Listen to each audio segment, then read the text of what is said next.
My why is because I believe every single person deserves to be heard. That every single person has greatness within them. Hello, and welcome back to another episode of Master Your Life. I'm Kate McKay, and I'm so glad you've joined us again. And today I'm super honored to introduce my guest, Scott Ramey. Welcome, Scott.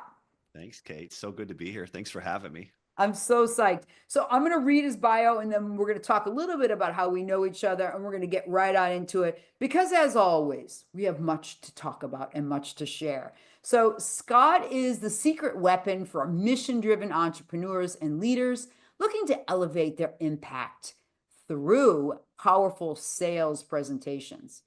And I can't wait to talk about this. With over 2 decades of experience driving billions in new business for Fortune 500 companies, Scott developed the SPEAK framework, a proven methodology that transforms entrepreneurs and leaders into persuasive communicators and catalysts for growth. Scott's created a very unique system. And now that he has transitioned into his new entrepreneurship life, and launched, I should say, and is soaring. I'm really looking forward to hearing more about how you've used your previous success and use that as a launching pad into where you are now, Scott. So again, welcome to the show. Thanks, Kate. I want you to introduce me every single time, please.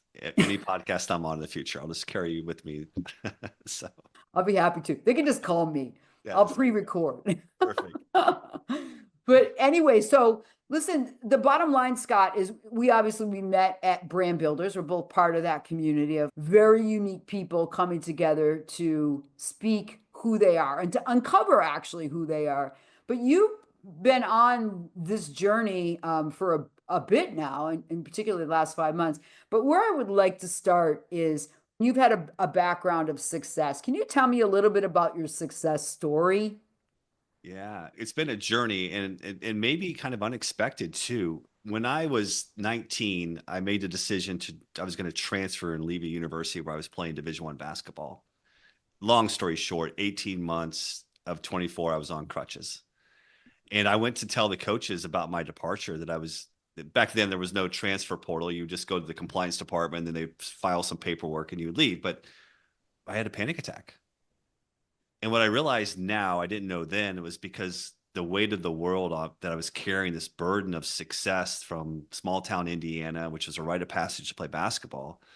And that I realized that, my dreams were essentially crushed. And I think many of us listening have had a dream that's just been crushed and was unexpected. But the way my body and my mind reacted to it was by having a panic attack. So I had this unexpected experience that I didn't know how, frankly, I was going to overcome. I was sad, disappointed, crushed even.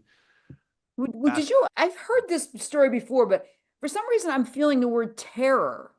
It's pretty deep, that moment, as far as like now, it's like that deer in the head, like, oh my gosh, who am I now? Yeah, terror is a good word to describe it in the moment. And then honestly, afterwards, it was disappointment. How could this happen to me? You felt broken, flawed. I felt invincible, literally invincible up to that point. And then all of a sudden, in moments, because it wasn't hours, in moments, like, what the heck just happened to me? And then from that point, it's like you learn these lessons too well. So you're just anticipating the next panic attack, which is those of us that have had panic or anxiety attacks. You realize it's like you're always waiting for the next one, the next one, next one, next one. And they either happen or they don't. And it's really kind of mostly out of your control until you get your handle on it. But fast forward, it was debilitating more emotionally than it was physically. The physical symptoms are obviously important. But fast forward a few years later, and I'm actually presenting for a job opportunity. And part of the the end game was I had to present to a group of people I didn't know. There were 12 people around a boardroom table, and I gave my presentation, and I was just sweating, dripping sweat. It was at Kemper Funds. I'll never forget it. And afterwards, to a person, they came up to me and said that was the best presentation we've had ever. And so it clicked in that moment, like, okay, they couldn't see what I was feeling. They didn't really care that I was sweating, and they were going to give me a chance to come and work for them. And they said it was really effective. I'm like, okay, All right, we got to change our mindset here and start to work through this. One job led to another and another. And ultimately, I was an executive of Fortune 500 companies, Fortune 68 company. I led sales, business development, new business development, consultant relationship manager relation. And I realized that I wasn't alone, that a lot of individuals that I would see on a regular basis had fear and anxiety and trepidation and anxiousness. And so when I decided to exit corporate America, I'm like, you know what? I can help them. As we know from our brand builder relationships, we're most uniquely positioned to help the person we once were. And that's what I'm doing now. So I'm working with organizations to help them and train them on authentic selling, authentic presenting, and bringing our true self in an organized way into every opportunity that we have to speak and convince somebody to do something. And it's just been a blast. So cool. So you were an incredible athlete. Like you came from an athletic family, and anyone who knows Indiana knows it's the, it's the Hoosier. What is it called? The what is it? The Hoosier State, yeah. Yeah, the Hoosier State. Because my mom's from Indiana. My mom's from South Bend. So obviously I got that in my blood. I used to hang out in South Bend and go to the lake. So being from that culture, it's hard for, I think, other people to understand how ingrained it is Mm. in the best of ways. But is there a negative to it? I guess that I'm wondering because for your brothers, you're one of four boys, One of four boys. four boys, and you were just, that's who you were as a family. Yeah, super competitive. And it really started with my mom, who ironically really wasn't an athlete, but her rule was if any one of us came home bloody, we better all come home bloody. Well, but and that's some people may take that as a negative. For me, I it was like, love it. hey, we're in this together, and we were thick as thieves, and we didn't get along particularly well, and we were super, super, super competitive. But it was all for one, one for all. And mom taught us that really early. So I was the first Division I athlete in my high school history. My brother was the second. My brother John, who played at Wright State. My brother Rob was a great athlete for both football and basketball and baseball. So it was natural and competitive. If those of you who in the audience that seen or watched the movie Hoosiers, that's where I grew up. Literally, kids from my high school and parents of the children in my high school were extras in the movie. I played in multiple gyms that were featured in that movie. It's so fun. Well, we have arenas in high school basketball in Indiana that seat 7, 8, 9, 10,000 people. Some of the largest indoor arenas in the country are high school gyms I played in. So it is a rite of passage. It almost is an expectation. And my only goal growing up, my only goal was to get a Division I scholarship. That was it. That Get was up it. straight. Yeah. Very, Mhm. very serious. So you had an injury that put you out of that. And so how did you shift or channel that energy to continue your success journey? I'm curious. The reason why I'm asking is I'm curious about what you learned as far as the non-cognitive strengths, as they're called, like grit or mental toughness or any of those. What did you learn early on that you feel has allowed you to persevere and be as successful as you are? Reps, repetition. I wasn't the best student in high school. I became a really good student in college, but it was repetition and persistence really is what I learned as an athlete. I can recall I wouldn't go out and party on Friday nights in high school or Saturday nights. I literally had a key to the gym, and I would go in and shoot, and I would get my reps up. And I realized that I went from an okay shooter to a very good shooter, that I was reliable and people could count on me. And so I took that in everything I did, and particularly as it relates to selling and the business development aspects of my career, is that I was always uncomfortable with the first rep, but by the second, third, or fourth rep, I got it. And so I was the type of person that needed to practice and practice and practice, and then it become ingrained in habit. And that's really what made my career successful. Is I realized that if I just put in the work, and I learned that from everything about growing up in Indiana. My Yes. grandmother, we called her woohoo, because when you walked into her house, when she walked into anyone's house, I should say, she would always say woohoo. And and you knew That's the she best. was giving everybody a heads up that she was there. But she worked 35 years in the same factory, same job, same seat, our Dowling Son printing company. And so I just learned persistence and hard work and repetition from her and from my mom, my dad. My dad, we called him Blazer. He didn't miss work, never missed work. It's just we were taught you show up, you put in the work, you do the effort, you never quit. And those are really great characteristics that transferred into my skills as a corporate leader and executive. And Yes. I don't know Yes, that yes, it yes. was an expectation I had of my teams, because I didn't want to have unwarranted expectations, because everybody's a little different, but I Yes. wanted to demonstrate that. You did. Well, you said something very interesting. I've never heard it quite like this. What you said was that when I asked you what your key to success was putting in the reps. But then you said something very, very interesting. And what you said is, I practiced because I wanted people to know that they can rely on me. Yeah. It was important. Oh, you dropped the bomb. So interesting. Yeah. So your motivation to do the reps, part of that, I don't know how much, but apparently you wanted to be someone that people could rely on. Mhm. Always.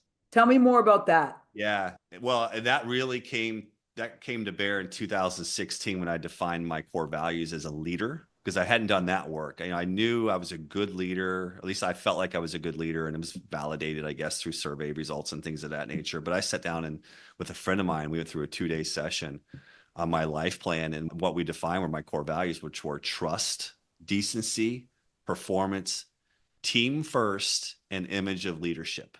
And Mm. so later I realized that was about, was like, I was going to show up, that my team was more important than me, and that decency and trust was super important. So all of these things that I learned them only in Indiana, and only watching the community in which raised me, because the community raised me. My mom and dad raised me, but the community also raised me, which is why what I've learned now about my experience in my first panic attack was like, hey, I thought I was letting the community down. I Wow. wasn't.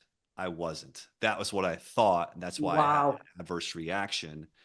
And that's why my first panic attack occurs, because I was carrying the weight of my community to Niagara University, not just my aspirations and hopes, everybody's hopes.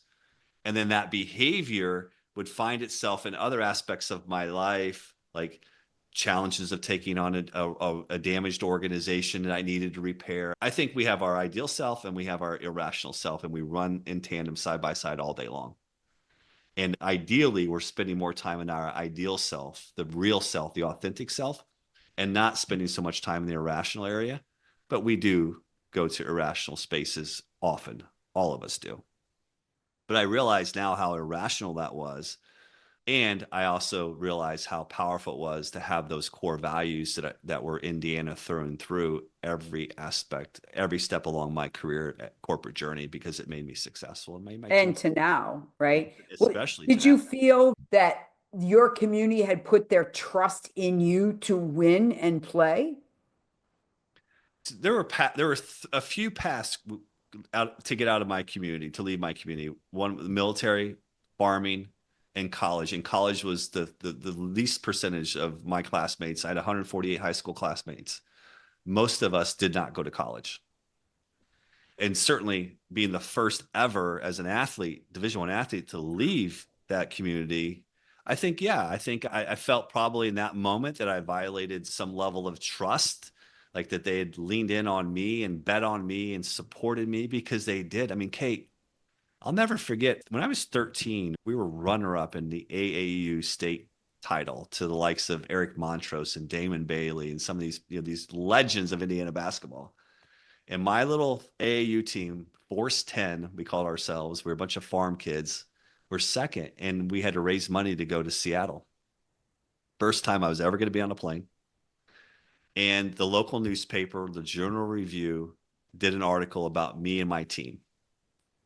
And we didn't have the money to pay for my flight as a family. No. And I literally went with my mother, and we went door to door, store to store in my community. I raised close to $8,000. So when you talk about community and support, well, by the way, it's the first time I learned how to sell, which really wasn't selling Exactly. at all. It was just, Door to door. yeah, knocking on doors, but it really wasn't selling, because I would just show up and be me. Yes. I was just myself. Like, You're hey, I would like, love your hi. support. Yeah. Hi. Here's the article. Did you see it? We'd love your help. And people would write checks and gave it to me. So I was not only I was able to pay for my mom to go with us on the trip. I was able to pay for other teammates to go. two of my buddies in South Bend who weren't able to raise a lot of money. So it was just an incredible experience. So yeah, I felt like I let my community down when I wasn't able to fulfill on the promise of playing 4 years and being healthy. But I had a lot of injuries with my right foot and I just wasn't able to play anymore. But it's incredible though, because I think that this is the thing that gets underestimated, particularly with men, Scott, because I'd never heard of it this way. Because I think most people in our culture think that men's drive for success and to win in success in life is about themselves and their ego. And it's not true, but there's been a story going on in our culture. And in fact, even with women in business, and you're now getting called to do some really interesting things with very successful high level women leaders. But even with women, and me being one of them, that there is this, that we have to drive to the top. Right. But it doesn't take into consideration our, as you mentioned, like the core value of I am here to be the light. I always say I'm the light of God, right? And I'm called, and I know that if something goes down, I am always going to be ready. It's part of the reason why I stay fit, Scott, because it may not be in this lifetime, but if I'm called to serve and help people, I will be ready. I don't care how old I am, I'm going to be fired up. And I think we don't necessarily, I don't know where that came from. I think it's Martin Luther King era, but it's just, you know what I'm saying? I'd Yeah. love your thoughts on this conversation because I think this really ties into this whole authentic movement and speaking movement that you're on.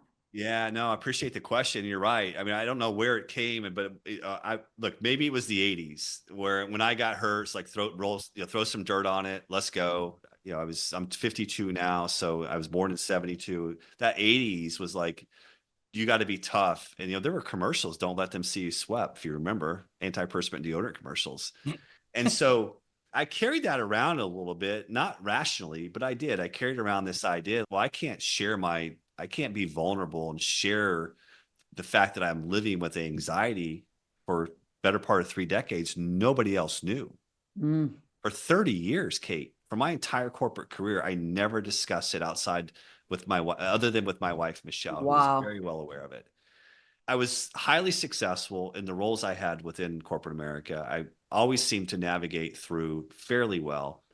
But the sad reality was that it took an emotional and physical toll on me. When you're in fight or flight, most of your adult life, it's not a good position to be in. It creates inflammation. You're not healthy emotionally and physically. And so it did catch up to me.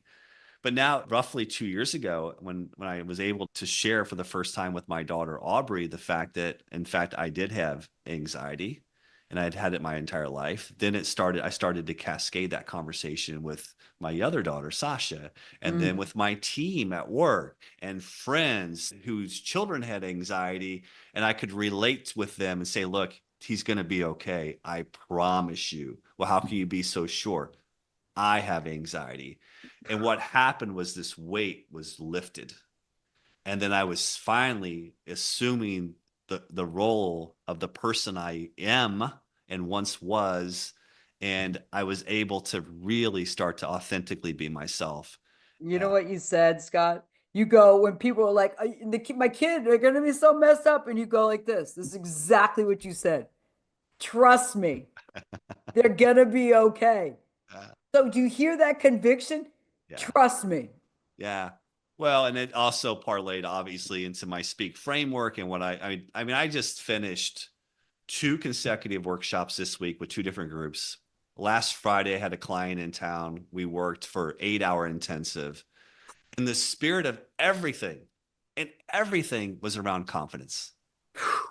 All I do is help reveal their authentic self. Wow. Through some work and the framework that I created. That's all I do. And I'm not diminishing the work because the work I do is really, really powerful and is meaningful to me. Yes. But that's the problem that a lot of us have, is that our unwillingness to really, truly be our authentic self and reveal ourselves to maximize our potential. Right. So what gets in the way? Because people are going to be listening to this and be like, yeah, Scott, you're so successful. It's the same thing with me. Like, how many people would know that I suffered from severe self-loathing and self-doubt? I never fit in. I was the opposite, like in a way of you. It's like I always felt like a misfit. Like, how come everyone else isn't like high energy or positive or want to do different things or don't want to set like and so I was like, something must be wrong with me. And so I think that it's an illusion. It's the illusory kind of what people judge people in how many minutes, how many seconds? There's 3 seconds people 3 have a seconds. judgment. Yeah, 3 something crazy, right? So what do you think is in the way of people living like this? Well, I'll tell you the problem I solve, which is avoidance. Mm-hmm. Yeah. So, and then I'll answer your question more specifically through some questions to ask ourselves. But the problem Great. I solve is avoidance, and the reason why I know it's the problem, and the cause for me was anxiety, anxiousness, fear could be another similar cause. I mean, typically we're not going to do something; we're going to avoid doing something that causes us fear. Yes. In public speaking, which is the number one fear outside of death, we typically aren't going to take an action, and we're not going to volunteer and raise our hand to put ourselves in a position that we're going to be fearful of. We avoid it like the plague. Yes. That's a point around speaking in public. Mm-hmm. But the thing for promotional activities, if you're an entrepreneur, statistics say to us close to 60% of us as entrepreneurs avoid any potential opportunity around sales or promotion because of fear. Like, how do we do that? 60% of us aren't going That's to why sell businesses go out of business. Exactly. But here's some questions that the phrase I use is success reluctance. That's a phrase that my mentor Beautiful. taught me in 2003. Bob, who's now 92, success reluctance. Well, what does that mean? Lessons learned too well. We have a bad experience. Say that again. Lessons learned too well. We have a bad experience and we don't do it again. We retreat, we avoid. He said to me, he said, Scott, if a cat steps on a hot stove, they're not going to step on a cold stove either. Oh, you're so right. And so that's really the problem. We learn lessons too well. We try something that doesn't work. We never do it again. Mm. One of the modules in my high performance coaching, and Brendan Bouchard talks about this, is, there's 3 different kinds of fear. There's the outcome fear. Like, I'm going to put all this work in. It's just not going to be worth it. Right. That's one. Number 2 is, oh my God, it's just going to be too hard. Think about everyone who does their diets or whatever the thing. It's too hard. It's too much effort. That's masked as a fear or a pain, right? And the last one I think is most profound, and one obviously that we're sort of talking about, which is, oh my God, it's fear of judgment. It's fear of judgment. On the other side of that is loss of love. People are afraid that they're going to lose love being foundational, love and acceptance. So if we are authentic, if we are our true selves, if we are as bold, if we are as intuitive, if we are as kind, we're going to lose love. People aren't going to like us anymore. It's true, because you know what? And I want your take on this, because you haven't had much of a negative, but I have, is that when you are bold in your action, sometimes people don't like you. Yeah. Yeah, it's true. Talk to me. Yeah, it's true. I haven't experienced that yet. I did experience it in corporate America. I had to make some really difficult decisions that were, I believed, well, I always ran my businesses with the greatest good of all concerned in mind. I really did. That was my intention, was I'm going to do the best thing for everybody, but you still have to make decisions that are going to be unpopular.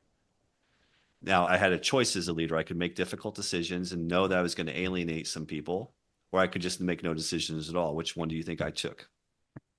I know. And I think that's the thing. We all have to get really comfortable being uncomfortable sometimes, and realizing that decisions that we make and things that we post on social media just aren't going to resonate with some people. But are we going to not post anything because of what we think might happen with 1 or 2 occasions? I saw interesting in one of the groups that we're a part of together, somebody recently posted she was making great progress with her social media. She had 75,000 followers, but she's just getting berated on her social media because people don't agree with her. Mm-hmm. And that's a great example. And I feel for her. I really do. And I have great empathy. First of all, no one should ever be outraged on somebody's trying to make positive impact. Especially in her situation. I mean, Exactly. you're talking about the one with the daughter with disabilities? Yes. And it Because just people broke want my to keep heart. that stuff in the closet. Right. But I hope that she leans into it and Me doesn't too. retreat. I hope that she doesn't say, wow, that lesson, that's really painful. I'm going to learn that lesson too well and I'm going to stop posting. I don't think she will stop posting because she has the love and support of our community behind her that we're going to Of continue. course. But fundamentally, from what I've seen, organizations that are successful have success reluctance because they learn lessons too well about being successful and they don't continue to challenge the status quo. Mm. And so success in and of itself can be the greatest detriment to success in the long term. Hey, why do we change? We're doing great. We're hitting our quarterly revenue targets. Shareholders are happy. Stock prices moving forward. Let's just keep going. And the inertia is ultimately what does them in. And I've seen that time and time again. I'm sure you have. Yeah.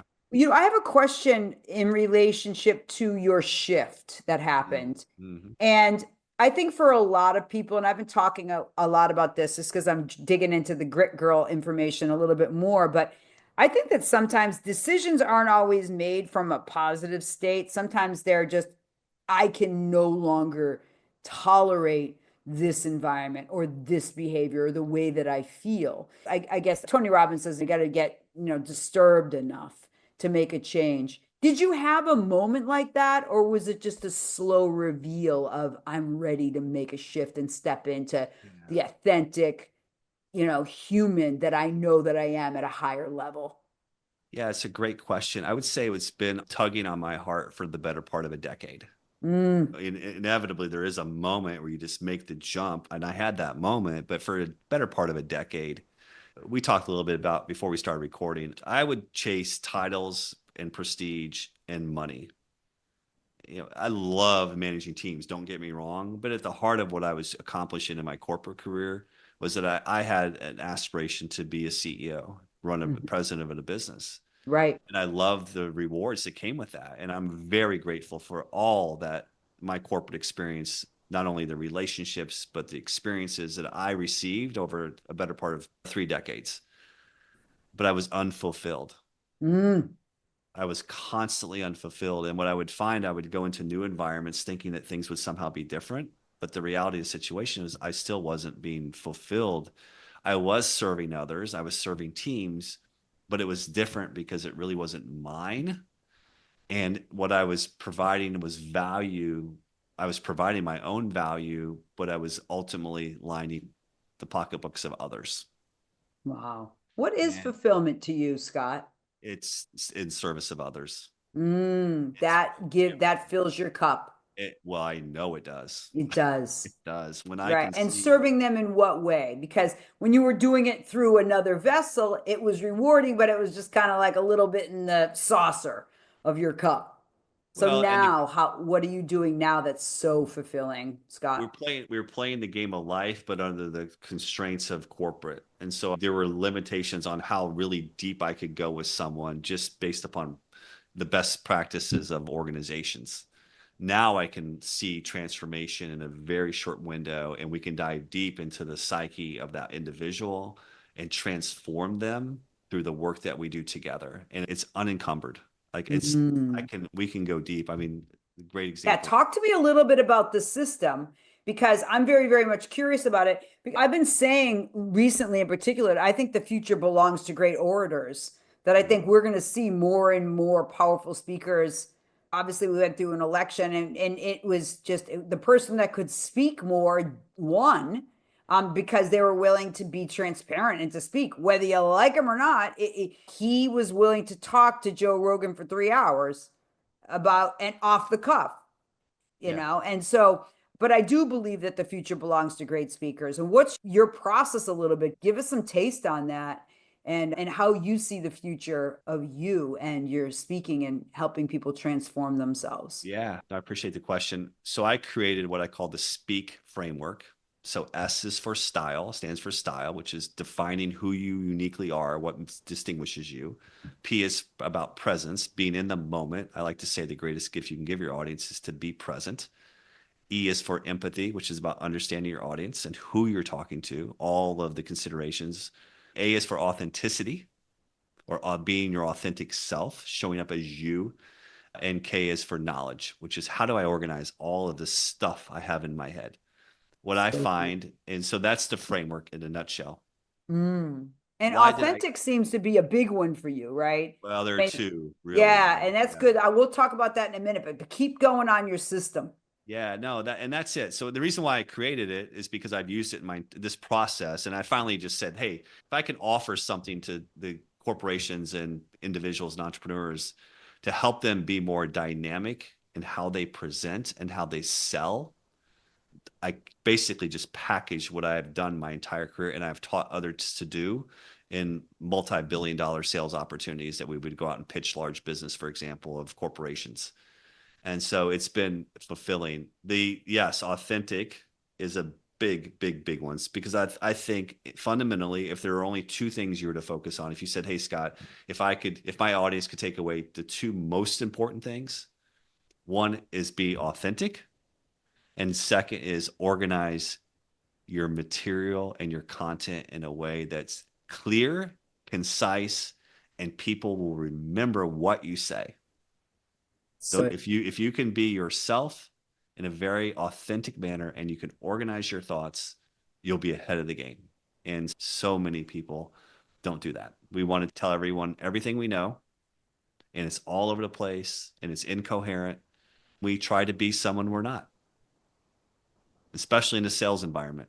There's this perspective on let's chase quota and let's not generate authentic connections. For oh, me, the authentic continuum is what I teach in my workshop, which is centered on affinity, communication, shared experiences, and vulnerability. mm, Affinity, there's a natural connection. When you and I first met, we had a high yes, level of affinity right from the jump. we That did. that can be created.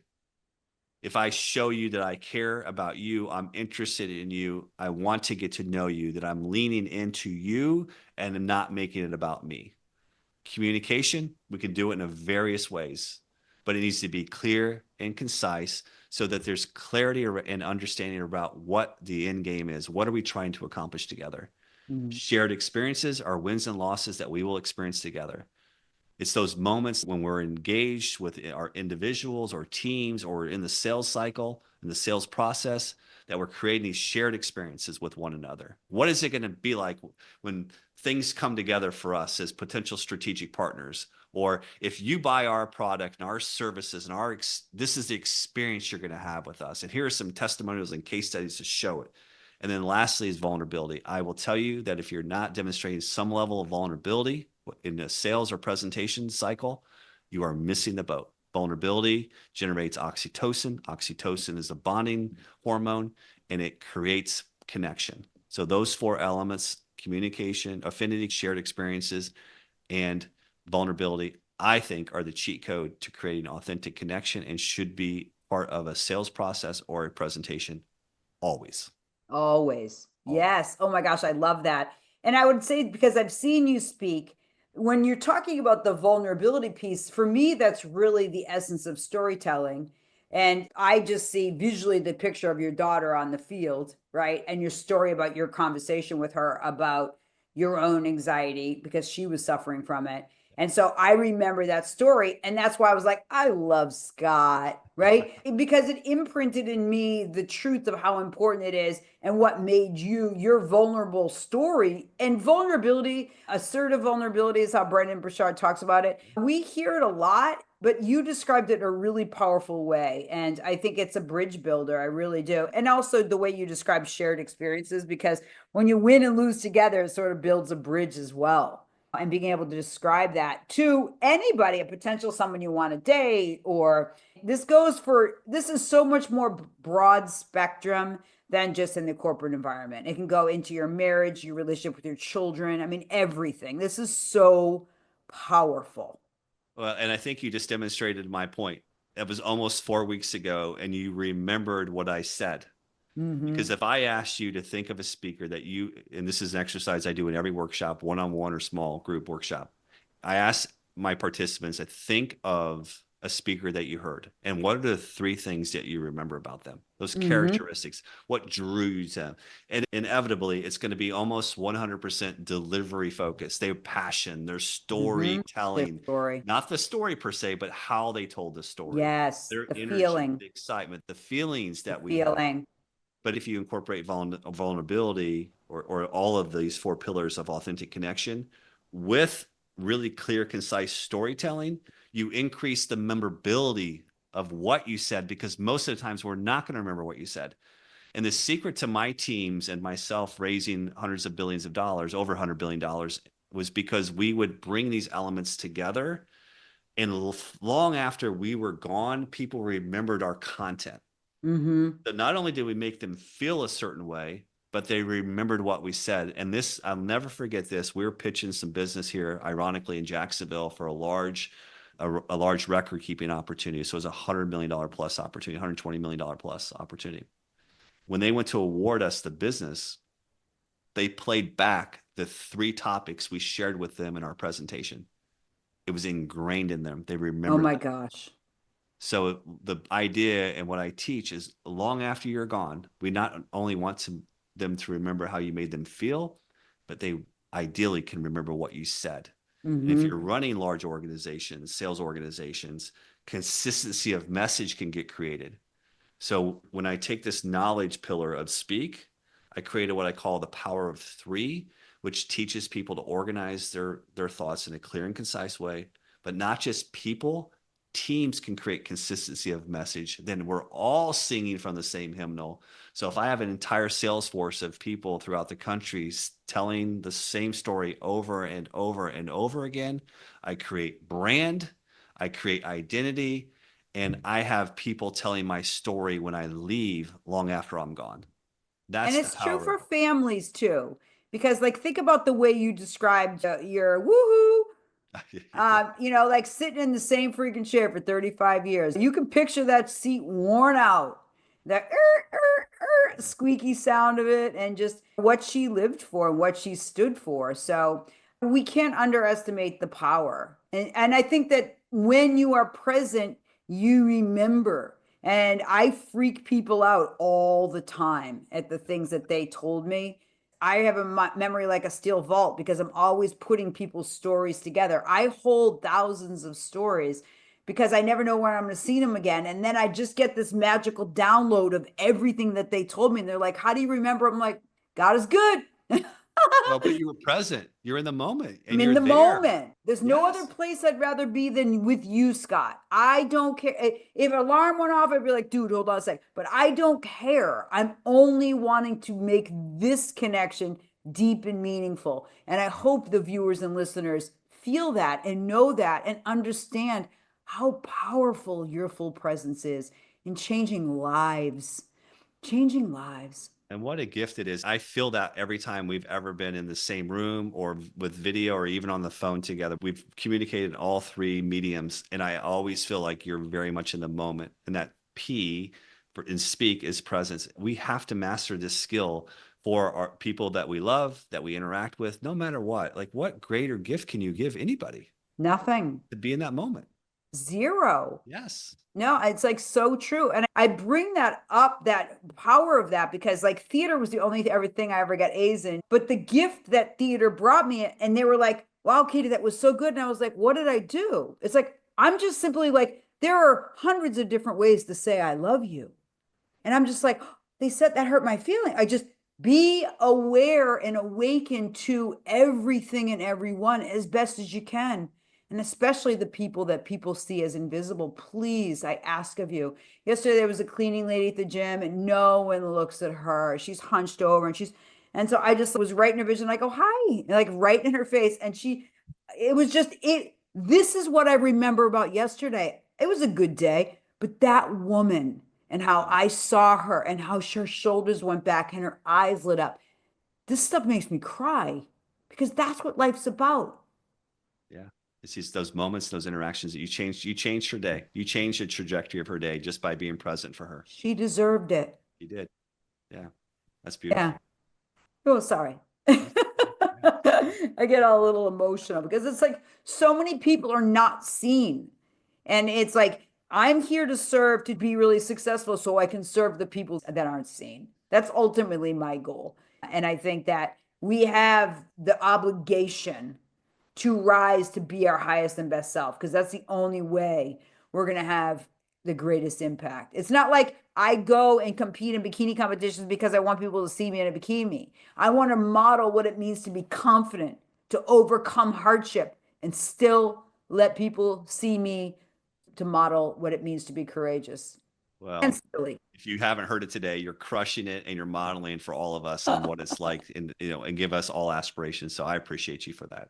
Amen. I appreciate you too. So tell me a little bit about where people can find you. What's up for Scott? I just foresee that I'm going to be like, Scott, what happened to you? As you torpedo into this new incredible force and Yeah. direction that you're going to serve people. So Well, tell the audience a little bit where they can find you and what's up, and all the ways we can support you and as you move to your mission, which is so well needed. So thank you oh, so well, much. thank you. Yeah. So the best place to find me, I'm on all the social platforms, but the best place is my website, which is www.the or the Scott Ramey.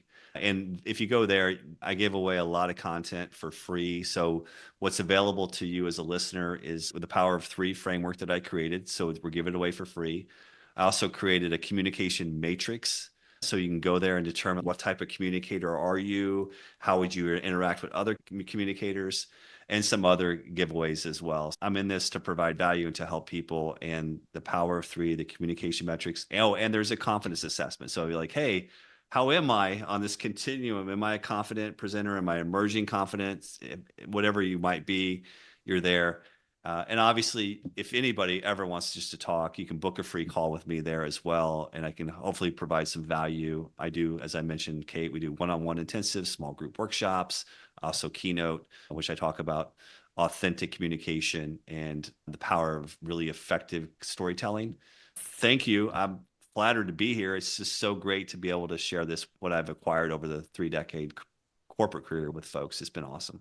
I'm so psyched. And I'm so excited to be looking into the future and knowing that you're there going along with me on the path, Scott. I'm deeply grateful for Yeah. you. So thank you so much. Likewise. Likewise. Thank you for having me.